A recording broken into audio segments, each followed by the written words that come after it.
पूछना ये था कि नवाज शरीफ और आसिफ अली जरदारी के बारे में तो आप बताते ही रहते हैं, आपको बाकायदा टास्क भी असाइन किया हुआ है वज़ीर आज़म साहब ने। सोशल मीडिया ब्रिगेड को भी ये असाइनमेंट दी जाती रही है मुतअद्दिद मरतबा कि नवाज लीग और आसिफ अली जरदारी साहब की हुकूमत के जो कारनामे हैं उनको उजागर किया जाता रहे। ये अलग बात कि अपनी परफॉर्मेंस देने की नौबत शायद ही कभी आती है हुकूमत की। सर फिर भी अगर वो बुरे थे तो उनके नक्शे कदम पर चलना क्यों ज़रूरी था? ये इमारतें गिरवी रखने का सिलसिला अगर उन्होंने शुरू किया था, उसके दस्तावेजी सबूत अब तक तो नहीं आए। उससे भी कता नज़र ये जिना इंटरनेशनल एयरपोर्ट की इमारत, इसके एवज 500 अरब रुपए का जो कर्जा लिया था, इसमें से सिर्फ 500 रुपए का हिसाब आप मुझे दे सकते हैं?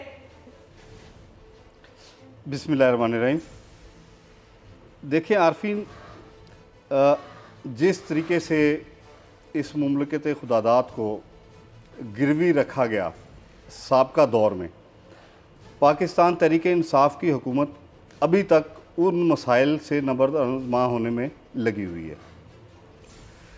एक बहुत बड़ी क्वांटिटी है कर्ज़ों की जिनको वापस करते करते मैं समझता हूँ कि इस मुल्क का जो मौजूदा हालत हुई है और इसको जिस तरीके से पाकिस्तान तहरीक इंसाफ की हुकूमत ने आके रोका है और मैनेज किया है और पॉजिटिव की तरफ लेकर जा रहे हैं हम लोग, अल्हम्दुलिल्लाह।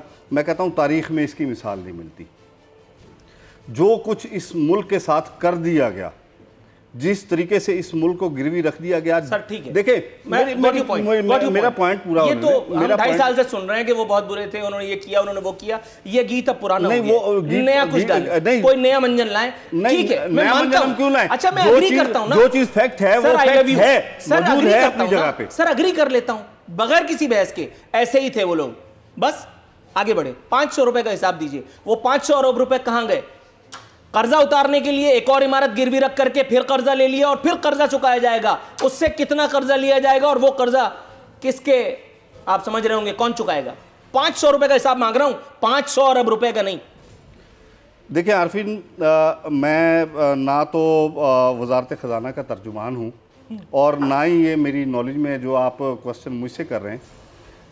मैं समझता हूँ मुझसे ये क्वेश्चन आपका बनता ही नहीं है। डन हो गया सर, डन हो गया। Thank you so very much. अब हम जाएंगे अल्लाह आपको नेकी दे, अली परवेज मलिक साहब के पास। अली परवेज मलिक साहब, सर प्रोग्राम में खुशामदीद कहता हूं, मुझे साफ सुन सकते हैं आप? जी बिल्कुल, आवाज़ आ रही है। मैं आपका इंट्रोडक्शन तो नहीं सुन सका आरफीन साहब, बट अब आवाज़ क्लियर है। जज़ाकुमुल्लाह खैर। सर ये पूछना था कि अगर तो सरकारी ज़मीन ही वागुजार कराने का मामला है तो उस पर इतना शोर गुगा, इतना वैवला किस कदर, क्यों? मतलब उस पर नवाज शरीफ साहब कह रहे हैं जुल्म और जबर के दिन थोड़े हैं, मरियम नवाज ने इसे सियासी इंतकाम करार दे दिया। जनाब मन, ये मामला क्या है, ज़रा कुछ रहनुमाई फरमाइएगा। देखें, अगर ये जो हमारे जो आज लाहौर से MNA अफजल खोकर साहब जिनके घर के ऊपर LDA ने आज धावा बोला है, अगर आप उनसे उस इंसिडेंट की बात कर रहे हैं तो मैं थोड़ी सी आपको गुजारिश ये करना चाहूँगा कि अगर यहाँ पे जो लोकल गवर्नमेंट थी उस समझती थी कि वहाँ पे कोई डिस्प्यूटेड लैंड उनकी पोजेशन के अंदर है, तो उनको कम से कम कोर्ट के जो स्टे ऑर्डर्स उन मेंबरान के पास मौजूद थे, कम से कम उनको एक दफ़ा पढ़ तो लेते ना। जो अफजल खोकर साहब के वकीलों ने बार बार वहाँ पे LDA और लोकल गवर्नमेंट के नुमाइंदगान को पेश किए कि भाई कोर्ट ने डायरेक्शन दी हुई है कि इस मामले को जब कंक्लूसिवली सेटल हो जाएगा तो आप ज़मीन अपनी ज़रूर पोजेशन उसका ले लीजिएगा। पर सिर्फ इसलिए कि PDM की तहरीक के अंदर, पाकिस्तान मुस्लिम लीग नून की वफादारी के अंदर अफजल खोकर साहब और उनकी सारी फैमिली मजबूती के साथ खड़ी हुई थी। आप अपने सियासी मुखालफीन को अगर इस किस्म के इदारों के थ्रू टारगेट करेंगे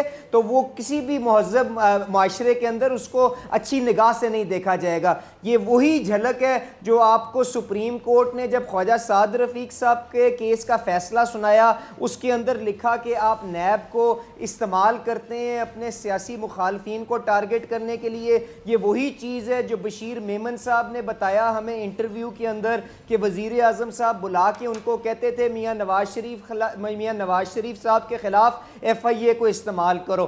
तो ये वो जहनी पुख्तगी है जिसकी अक्कासी एक दफ़ा फिर आपको लाहौर के अंदर नज़र आई है।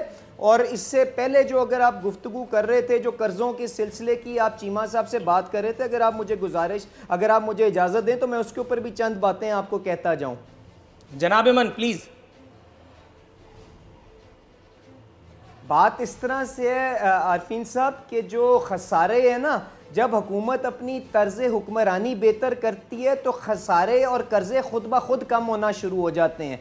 इमरान खान साहब को मैं सिर्फ ये याद दहानी करा दूं, पाकिस्तान मुस्लिम लीग नून की हुकूमत का जो आखिरी साल था ना, जिसको आप इलेक्शन ईयर कहते हैं, जिसके अंदर हुकूमतें आप जानते हैं बेपनाह अखराजात करती हैं ताकि इलेक्शन के अंदर वो एक मजबूत विकेट के ऊपर इलेक्शन के अंदर जा सकें। उस साल के अंदर पाकिस्तान मुस्लिम लीग नून ने जो खसारा किया था वो 2200 अरब का था।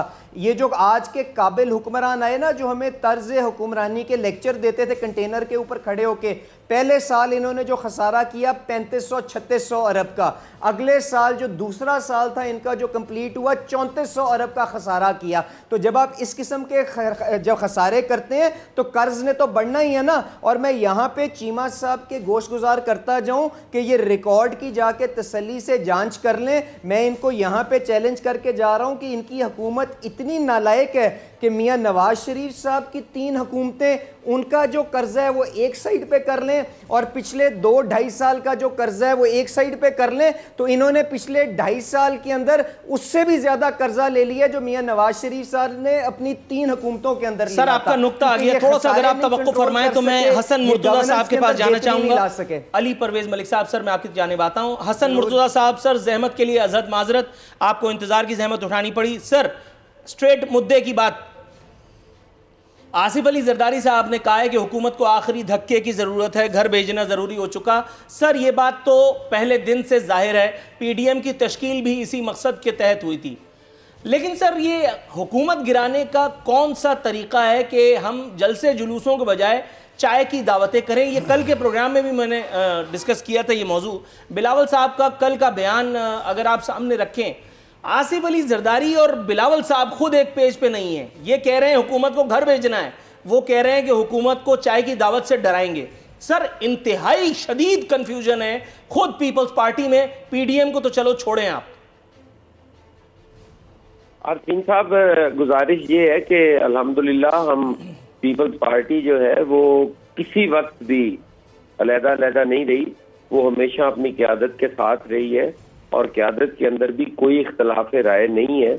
एक ही बात है, जहाँ तक ताल्लुक है चाय की दावत, वो आप कह रहे हैं, हमने चाय की दावत का नहीं कहा। हमने इन हाउस चेंज की बात जरूर की है और इन हाउस चेंज जो है वो हमारे पीडीएम के उस अलामिये का हिस्सा है, जो हमारा रेजोल्यूशन पहले दिन जिस पे हमने साइन किए उसका हिस्सा है कि हम तमाम जो हमारी जमहूरी और आईनी ऑप्शंस हैं वो हम इस्तेमाल करेंगे। ये इसमें कोई अभाम ही नहीं है। अगर चेयरमैन बिलावल एक बात करते हैं तो इसका हरगिज़ मतलब नहीं है कि वो जरदारी साहब से कोई इख्तलाफ कर रहे हैं। और जरदारी साहब अगर ये कहते हैं कि जलसे जुलूस और आखिरी धक्का, तो वो आखिरी धक्का नो कॉन्फिडेंस भी हो सकता है, वो आखिरी धक्का जो है वो तहरीक की सूरत में भी हो सकता है। तो इसलिए कोई अभाम नहीं है, उसमें अभाम पैदा किए जा रहे हैं इस तहरीक को कमजोर करने के लिए, इस तहरीक को अपने जो मकासद है उनके हसूल के लिए उसके रास्ते पे रुकावटें खड़ी की जा रही हैं। वगरना ऐसी कोई बात नहीं है कि पीपल्स पार्टी जो है वो बिल्कुल पीडीएम का हिस्सा है और पीडीएम के फैसलों की पाबंद है।